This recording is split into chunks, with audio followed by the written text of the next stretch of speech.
ناظرین، Indian Muslim views میں ایک بار پھر آپ کا استقبال ہے۔ میں خوشتر نورانی آج ایک نئے موضوع کے ساتھ ایک بار پھر حاضر خدمت ہوں۔ آج ہم گفتگو کریں گے گجرات کے مشہور زمانہ عشرت جہاں فرضی انکاؤنٹر کے تعلق سے۔ 2002 میں جیسا کہ ناظرین جانتے ہیں کہ گجرات میں بڑے پیمانے پر مسلم کش فسادات ہوئے، جس میں ہزاروں مسلمانوں کا جانی و مالی نقصان ہوا۔ اس کے بعد گجرات کے اندر یہ فساد تھمنے کے بعد گجرات کے اندر ایک سلسلہ چلا فرضی انکاؤنٹرز کا، جس میں سے کئی انکاؤنٹرز ہیں، جس میں سے ایک مشہور انکاؤنٹر سہراب الدین کا بھی تھا، جس کو بعد میں تفتیشی ایجنسی نے جب اس پر تفتیش کی تو پتہ چلا کہ وہ بھی فرضی نکلا۔ 2004 میں اسی طرح کا ایک انکاؤنٹر ہوا عشرت جہاں کا۔ 2004 میں جب یہ انکاؤنٹر ہوا تو اس کے بعد جب اس کی تفتیش ہوئی تو احمد آباد کی جوڈیشل مجسٹریٹ نے 2009 میں اس کو فرضی قرار دیا، اور اس کے بعد پھر 2010 میں گجرات ہائی کورٹ نے سپریم کورٹ کی مقرر کردہ اس آئی ٹی کو تفتیش کا حکم دیا اس انکاؤنٹر کے تعلق سے۔ ابھی حال ہی دنوں گجرات ہائی کورٹ نے جب اس آئی ٹی نے اپنی رپورٹ سبمٹ کی اس انکاؤنٹر کے تعلق سے، تو گجرات ہائی کورٹ نے یہ اعلان کیا کہ یہ انکاؤنٹر فرضی تھا۔ اب اس ایسی صورت میں مسلمانوں کے دلوں میں اور دماغ میں یہ سوال اٹھتا ہے بار بار کہ ایسا مسلمانوں کے ساتھ کیوں ہو رہا ہے؟ وہ ڈپریس ہیں، وہ یہ حکومت سے سوال کر رہے ہیں، اپنے ایک دوسرے سے سوال کر رہے ہیں، ریاستی حکومت سے سوال کر رہے ہیں۔ اسی موضوع پر گفتگو کرنے کے لیے ایک بار پھر ہمارے ساتھ ہیں ہمارے ساتھی ڈاکٹر خواجہ اکرام صاحب، جو بہت خوبصورت گفتگو کرتے ہیں اور ایسوسیٹ پروفیسر ہیں جواہر لال نہرو یونیورسٹی کے۔ ہم ان سے گفتگو کریں گے۔ ڈاکٹر صاحب، آپ کا استقبال ہے۔ شکریہ۔ اور ہم یہ جاننا چاہتے ہیں کہ کیا آپ کی نظر میں بھی ہوگا کہ انکاؤنٹر کا جو ابھی فیصلہ آیا کہ یہ فرضی انکاؤنٹر تھا عشرت جہاں کا، تو ہم یہ جاننا چاہتے ہیں کہ کیا اس میں کسی ریاستی حکومت کا بھی کوئی رول ہے؟ دیکھیے، بات گجرات کے عشرت جہاں کے حوالے سے ہی نہیں، اتفاق یہ ہے کہ اس سیکولر ہندوستان میں گجرات میں 2002 سے لے کے اب تک ایسے واقعات ہو رہے ہیں جس کو دیکھ کر ایسا لگتا ہے کہ مسلمانوں کے ساتھ ہی نہیں بلکہ یہ معاملہ سے مسلمانوں کا یقیناً تھوڑی دیر کے لیے مسلمان نفسیاتی دباؤ میں ہیں، چونکہ براہ راست ان تمام مظالم کے شکار مسلمان ہیں، لیکن اوور آل اس کا جو اثر پڑ رہا ہے وہ دراصل پورے ہندوستان پہ پڑ رہا ہے، سیکولر کنٹری پہ پڑ رہا ہے۔ تو یقیناً کہیں نہ کہیں گجرات کی ریاستی حکومت نے اس طرح کے معاملے کو دبانے کی کوشش کی ہے اور یہ کہنے کی کوشش کی ہے کہ وہ اپنی ریاست کی بدنامی نہ ہو۔ ورنہ آپ دیکھیے کہ ایس آئی ٹی نے جو تحقیق کی ہے اور یہ کہا گیا کہ 15 جون کو یہ 4 دہشت گرد جو مٹ بھیڑ میں مارے گئے، دراصل جب رپورٹ سامنے آئی تو وہ رپورٹ یہ کہتی ہے کہ عشرت جہاں تو ایک طالبہ تھی، BA کی طالبہ تھی، اور اس کے ساتھ جو لوگ تھے وہ 15 جون کو دکھاتے ہیں کہ انکاؤنٹر ہوا، لیکن جب فورینسک رپورٹ آئی تو اس میں یہ کہا گیا کہ ان کو مار تو کئی دن پہلے دیا گیا تھا۔ 15 جون یہ قتل کی تاریخ نہیں ہے، مار تو پہلے دیا گیا، لیکن اب یہ 15 جون کو دکھا رہے ہیں کہ انکاؤنٹر ہوا۔ تو اب تمام حقائق آہستہ آہستہ سامنے آ رہے ہیں، اور یہ ہمیں مقام شکر ہے کہ اس ہندوستان میں آج بھی سیکولر لوگ زندہ ہیں، جس کی وجہ سے اس طرح کی حقائق، اس طرح کی تحقیقی ایجنسیاں جو اور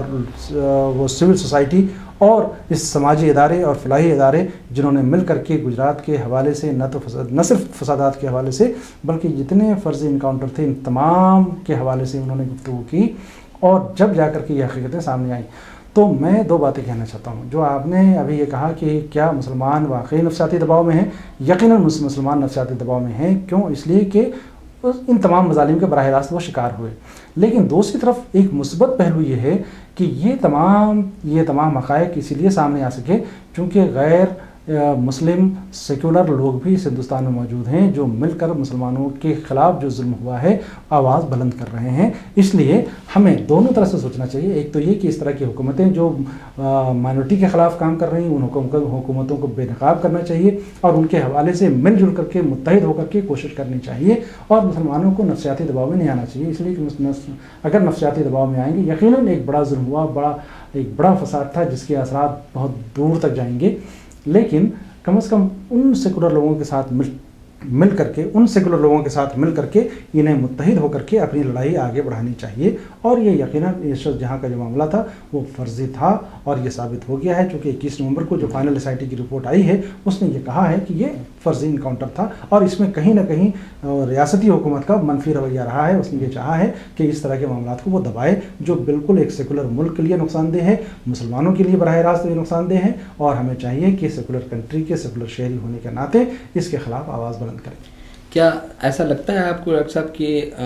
ریاستی حکومت کا یہ چہرہ جو سامنے آیا ہے, ظاہر ہے جب کورٹ نے ان کو یہ بتا دیا ہے جی کہ یہ فرضی تھا انکاؤنٹر, تو آپ کو لگتا ہے کہ کیا مرکزی حکومت کی بھی کوئی ذمہ داری بنتی ہے, مرکزی حکومت کو کوئی انٹرفیئر کرنا چاہیے اس معاملے میں؟ یقیناً مرکزی حکومت کو انٹرفیئر کرنا چاہیے, لیکن یہ ہمارے لیے ایک المیہ ہے ہندوستان کے لیے کہ دیکھیے ہماری حکومت چھوٹے چھوٹے مسائل میں اپنے سیاسی مفادات کی وجہ سے اس طرح آپس میں الجھے ہوئے ہیں کہ ملک کے سیکولر کردار پہ جو دھبا لگ رہا ہے اس کو بڑا مسئلہ کوئی سیاسی پارٹی نہیں اٹھا رہی ہے. اتنا بڑا یہ انکشاف ہوا ہے, اتنی بڑی رپورٹ آئی ہے, لیکن آج دیکھیے پارلیمان میں جو بات ہو رہی ہے وہ کیا ہو رہی ہے, وہ سیاسی چپکلشن کی باتیں ہو رہی ہیں, لیکن ملک کے سیکولر کردار کو, ملک کے سیکولر لباس کو تار تار کر دینے والا اس طرح کا واقعہ ہے. اس پر کوئی سیاسی پارٹی بات نہیں کر رہی ہے, تو میں تو ان تمام سیاسی پارٹیوں پر لعنت بھیجنا چاہتا ہوں کہ کیوں نہیں اس طرح کی بات کر رہے ہیں جو ہندوستان کو آگے چل کر کے ایک شناخت دے سیکولر کنٹری کا, اور ایک شناخت دے کہ جہاں تمام قومیں مل جل کر کے رہتی ہیں. جی, آپ کو کیا لگتا ہے کہ اس سلسلے میں مسلمانوں کی طرف سے ایسی جب یہ ساری صورتحال سامنے آ رہی ہے, مالیگاؤں بم بلاسٹ ہوا تو ابھی وہاں پر 7 ملزمین کو رہا کیا گیا, ضمانت پر رہائی ملی ہے, ابھی کیس چلے گا, لیکن رہائی خود ایک بات کو علامت ہے کہ وہ بے گناہ تھے. اس کے ساتھ ابھی یہ معلوم ہوا کہ سراب الدین کا جو انکاؤنٹر ہوا وہ بھی فرضی تھا. پھر عشرت جہاں کا بھی جو ابھی سامنے آیا معاملہ, تو کیا مسلمانوں کو بھی اس اب کچھ انیشیٹو کرنا چاہیے؟ مسلمانوں کو کرنا چاہیے. اس میں ڈرنے کی کیا بات ہے کہ مسلمان اگر خلاف کریں گے تو وہ کہیں نہ کہیں فرقہ واریت کا ثبوت ہوگا. بالکل نہیں, آپ ایک سیکولر ملک میں, سیکولر کنٹری میں رہتے ہیں. سیکولر کنٹری آپ کو یہ حکم دے, آپ کو یہ حق دیتی ہے, آپ کا یہ اختیار ہے کہ اپنے حق کے لیے, اپنی بازیافت کے لیے آپ لڑیں. تو ہمیں اسی سیکولر انداز میں آگے آنے کی ضرورت ہے اور اپنی لڑائی آگے جاری رکھنے کی ضرورت ہے. بہت شکریہ آپ کا ڈاکٹر خواجہ اکرام صاحب کہ بہت کم وقت میں آپ نے اس موضوع کے تمام ممکنہ پہلوؤں پہ روشنی ڈالی. ہم آپ کا بہت شکریہ ادا کرتے ہیں. ناظرین, آپ کا بھی بہت شکریہ, اور اسی کے ساتھ اجازت دیجیے. انشاءاللہ پھر ایک نئے موضوع کے ساتھ حاضر خدمت ہوں گے. خدا حافظ.